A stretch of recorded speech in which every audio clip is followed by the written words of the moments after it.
What happens when a navy built to hide in darkness meets an aircraft designed to turn darkness into daylight?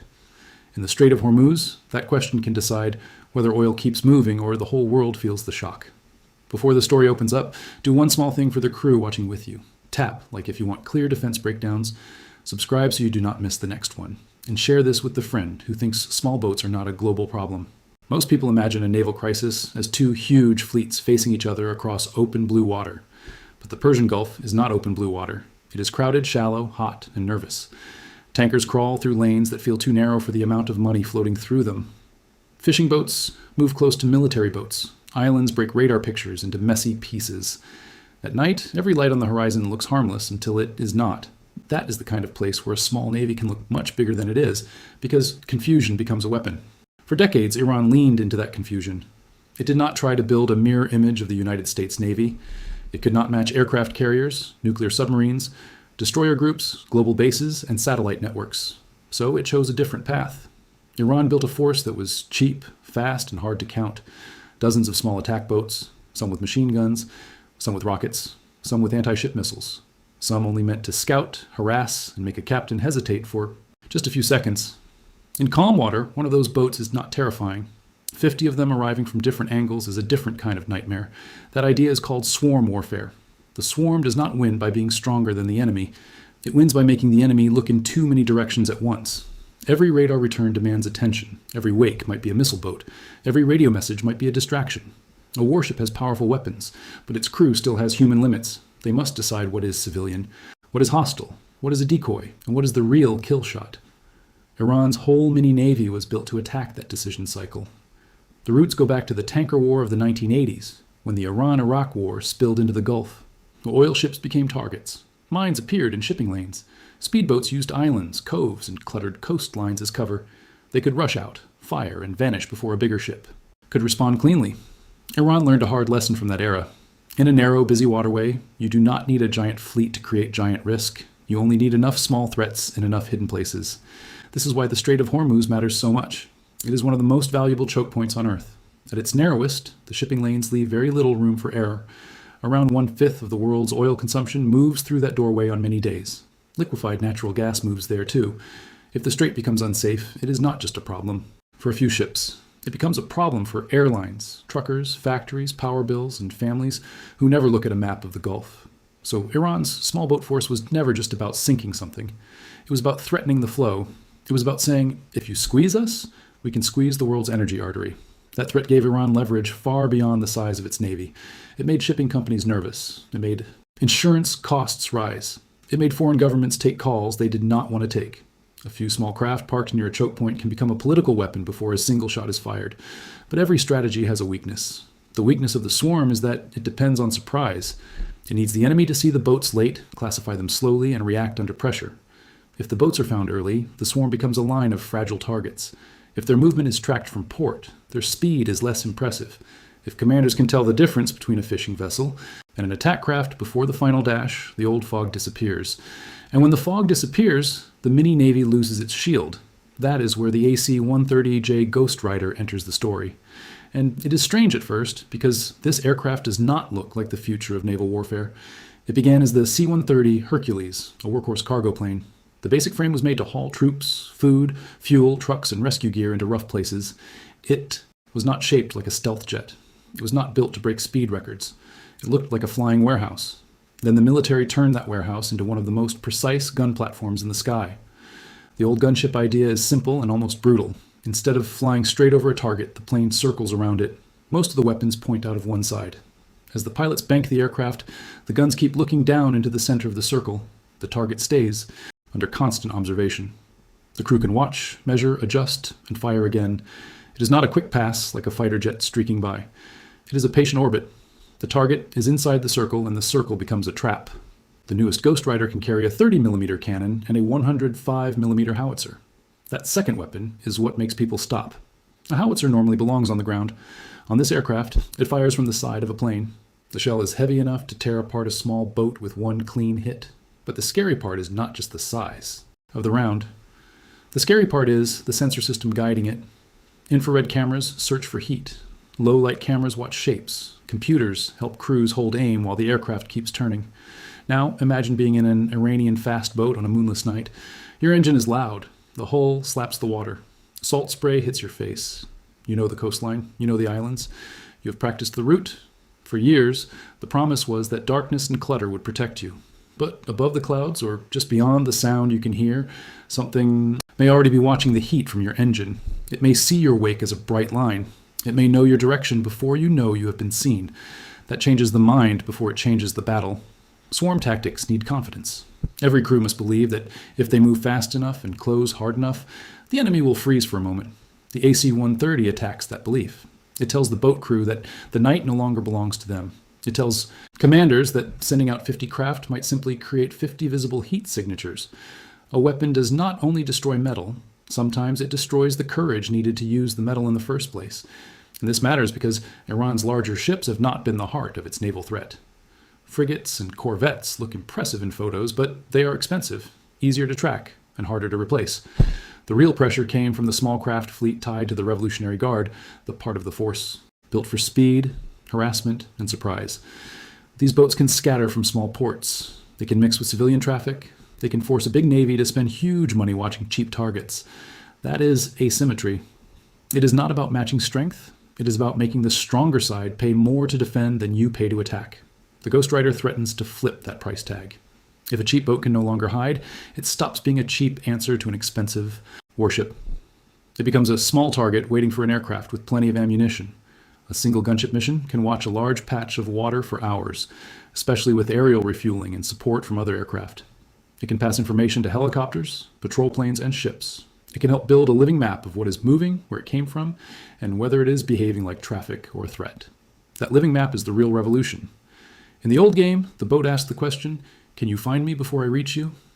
In the new game, the aircraft asks a different question. "Why did you leave the harbor if I was already looking?" That is why reports of gunships operating around the Gulf get so much attention. The aircraft is not there for drama. It is there to remove the gap between warning and response. Once that gap shrinks, the swarm loses its best second. If that shift just clicked for you, press like you're marking the target on the map. Subscribe for more calm breakdowns of dangerous flashpoints, and share this video with someone who only reads the headline and misses the real story. Of course, the AC-130 is not magic. It is a powerful tool, not a spell. A gunship does not want to fly over strong modern air defenses without help. It is big. It is not very fast. It survives by choosing the right airspace, working at night using sensors, and being protected by a larger system. Fighters, surveillance aircraft, drones, satellites, ships, and electronic warfare all matter. The Ghostrider is deadly because it sits inside a network. Alone, it is an aircraft. Connected, it becomes the hand that reaches out of the network and strikes. That network is what Iran has to worry about. The boat crew may think the threat is the cannon. The commander may think the threat is the howitzer. But the true threat is being seen early, classified correctly, and placed into a chain where someone can act fast. An Apache helicopter can work close to the surface with missiles. An A-10 can bring heavy cannon fire against small moving targets. Patrol aircraft can stay wide and track the bigger picture. Ships can hold lanes and defend the tankers. So the gunship sits between all of them, turning information into punishment. This is where the phrase mini navy becomes useful, but also a little misleading. Iran's small craft are not toys. Some carry anti-ship missiles. Some can lay mines. Some may work with drones, coastal radars, and shore-based missile batteries. A fast boat does not need to sink an aircraft carrier to matter. It only has to damage a tanker, force a rescue, close a lane for inspection, or create a video that shakes markets. The danger is real, but the danger depends on getting close enough to make the world panic. The Ghostrider's job is to keep that distance from collapsing. Think of the strait like a crowded hallway. Iran's boats want to rush from side doors at the moment a valuable person walks by. In the past, the hallway was dim and smoky. Guards could hear movement, but not always see who was coming. The AC-130 is like turning on thermal cameras above the ceiling, then placing a marksman behind every light. The hallway is still dangerous, but the side doors are no longer secret. That is why concealment is the center of this story. Speed matters, but only for a short time. Missiles matter, but only if they can be brought into the fight.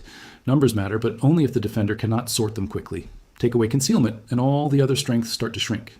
A fast boat seen early is just a fast boat with nowhere to hide. A missile boat tracked from launch point to attack point is no longer a surprise. A swarm that can be counted is not a cloud anymore. It is a list. Iran knows this. That is why you see efforts to adapt. Some small craft have reportedly been fitted or tested with short-range air defense missiles.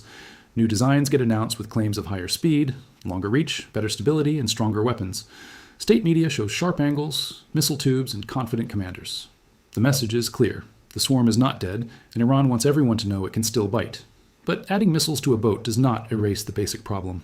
If the boat is spotted first, the fight begins on the aircraft's terms. There's also a question of training.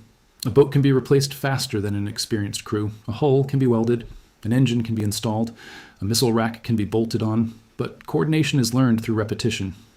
In a real swarm, timing is everything. One group distracts, another accelerates, another holds back. One boat may act as a sensor, another as a shooter. If crews are lost, the swarm loses memory. It becomes less like a wolf pack and more like a crowd. That human side is often missed. Military maps show icons, not fear. They show blue arrows and red arrows, not the breathing of a young sailor who has been told to race toward a ship while an unseen aircraft may be circling above. They do not show the commander who must choose between saving boats for later or sending them into a sky that may already be controlled. They do not show the families near the ports who hear engines leave at night and wonder how many will come back. The emotional pressure runs both ways. A tanker captain entering the strait does not want to become a headline. A sailor on an escort ship does not want to mistake a fisherman for an attacker. A pilot in the gunship does not want to fire unless the target is truly hostile. The whole system is built to make decisions faster, but the decisions still carry weight. One wrong strike can inflame a region. One missed boat can start a wider war. Precision does not remove responsibility. It makes responsibility sharper. This is why the AC-130 is not just a weapon in this crisis. It is a control mechanism. It gives commanders a way to stop a small attack without immediately reaching for a massive response.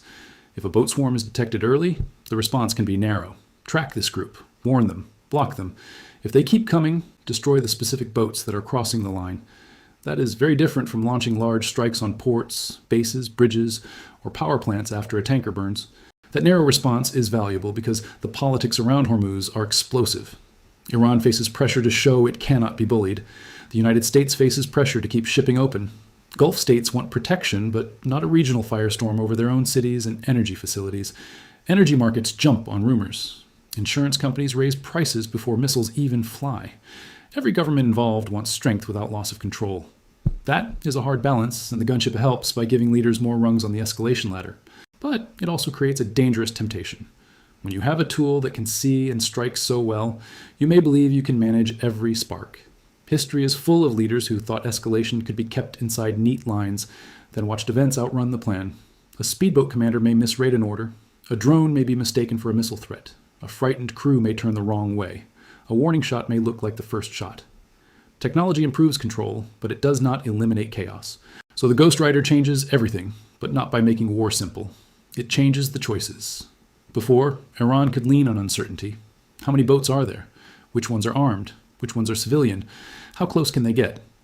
Now the other side can reduce those questions sooner. That makes harassment harder. It makes bluffing riskier. It makes a real attack more costly. But it can also make a desperate leadership feel cornered. And cornered governments sometimes choose danger over humiliation.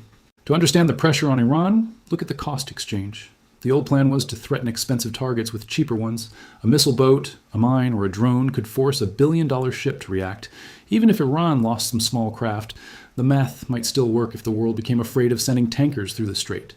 But if those small craft are found and destroyed before they influence shipping, the math fails. Iran pays in boats, trained crews, prestige, and lost options, while the waterway keeps moving.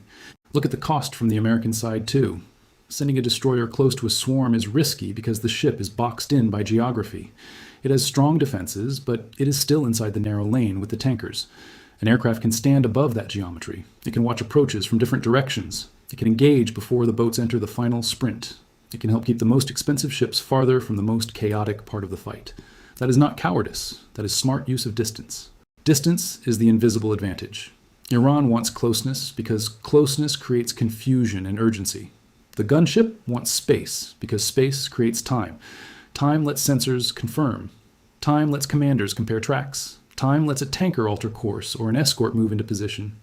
In warfare, seconds can be worth more than steel. The Ghostrider's orbit buys seconds again and again, and those seconds can prevent a small clash from turning into a burning ship watched by the whole world. And this is why a slow-looking cargo plane can matter more than a faster jet in this particular place. The mission is not glamour, it is control. If you are still here, you are not just watching explosions, you are reading the board. Give the video a like for that, join the channel before the next move, and send this to one person who enjoys real strategy instead of noise. There's another layer that rarely gets enough attention. Iran's naval doctrine is tied to national pride. A country that cannot dominate the open ocean can still dominate.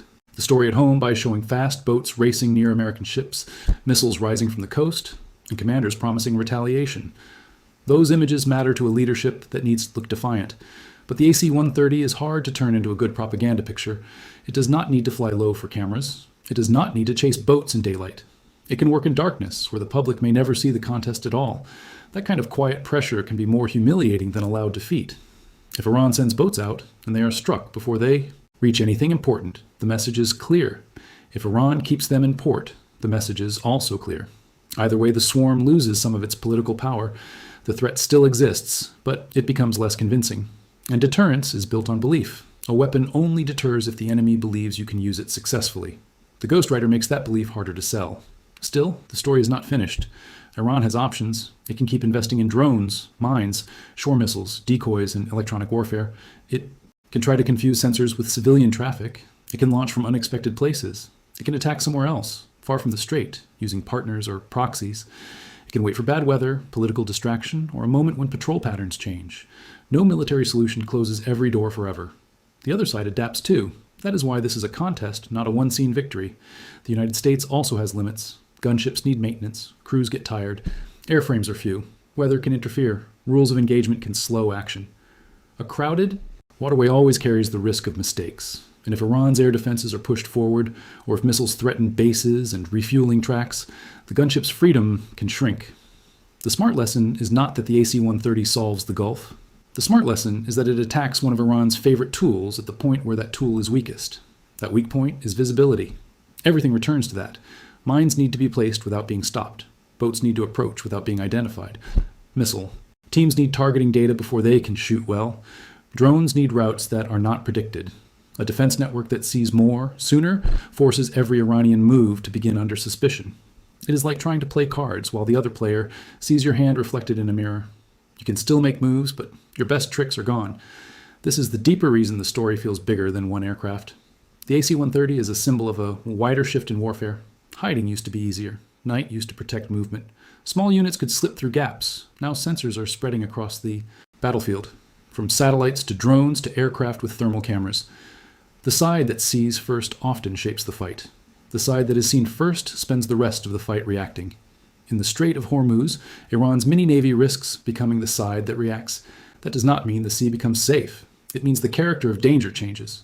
Instead of a surprise rush by boats alone, the bigger risk may become missiles from shore, drone attacks on bases, cyber pressure, or strikes through regional partners. When one path gets blocked, conflict searches for another path. That is why leaders must be careful when they celebrate a tactical advantage. Winning one layer of the fight can push pressure into another layer. The Ghostrider can make swarming harder, but it cannot make politics disappear. So what should viewers watch next? Do not only watch for explosions, watch for movement. Are Iranian boats staying in port or spreading out? Are new air defense boats appearing near key routes? Are tankers changing course? Are insurance rates climbing? Are Gulf states calling for calm more urgently? Are American aircraft flying predictable patrols or changing patterns? The next phase may not be announced with a dramatic speech. It may show up as smaller signals, repeated night after night, until the balance becomes obvious. One of the most important signals will be restraint. If Iran keeps talking but avoids crossing the line, that tells you the patrols are working as deterrence. If boats test the edges but turn away before contact, that tells you they are probing without wanting a full fight. If a large swarm actually launches, that tells you something has changed inside the leadership, because they would be risking the very force that gives them leverage. In this crisis, what does not happen may be as important as what does. That is the strange power of deterrence. Success looks boring. A tanker passes. A boat stays away. A pilot keeps circling and never fires. A headline does not appear. Markets. Calm down for one more day. Nobody cheers because nothing visible happened. But inside that nothing, a major confrontation may have been prevented. The AC-130's most important shot may be the one it never has to take, because the crew below decides the night is no longer safe enough at test. There are three realistic paths from here. First, Iran may preserve the mini-navy, keep it mostly hidden near the coast, and use threats instead of action. That would be frustrating for Iran, but survivable. Second, it may try limited probes, small groups moving just far, enough to test reaction time and gather lessons. That keeps pressure on the strait without gambling everything. Third, It may launch a larger attack in a moment of anger or desperation, hoping mass can still break through the layers above the water. That is the path everyone should fear. Because if a swarm breaks through and hits a tanker, the story stops being about small boats. It becomes a crisis of oil, pride, alliances, and retaliation. A burning ship in Hormuz would not stay local. It would race through markets, parliaments, military, headquarters, and living rooms. That is why the battle to sea first is so important. It is not a technical detail. It may be the thin line between a tense standoff and a regional war. And that brings us back to the title. Iran's mini-navy was built around the belief that the Gulf could hide it. The coastline, the islands, the traffic, the darkness, the speed, all of it formed a kind of shield. The AC-130 Ghostrider challenges that shield in the most direct way possible. It does not need to look bigger than the swarm. It does not need to outrun the boats. It only needs to see them early, keep them inside the circle, and make the price of moving too high. In the old fight, Iran asked, can you stop what you cannot find? In the new fight, the Ghostrider answers, you cannot hide what I can keep watching. That is the change. Not just more firepower, not just another aircraft over another sea. A doctrine built on shadows has met an enemy that turns shadows into targets. And once that happens, the darkness is no longer neutral. It chooses a side.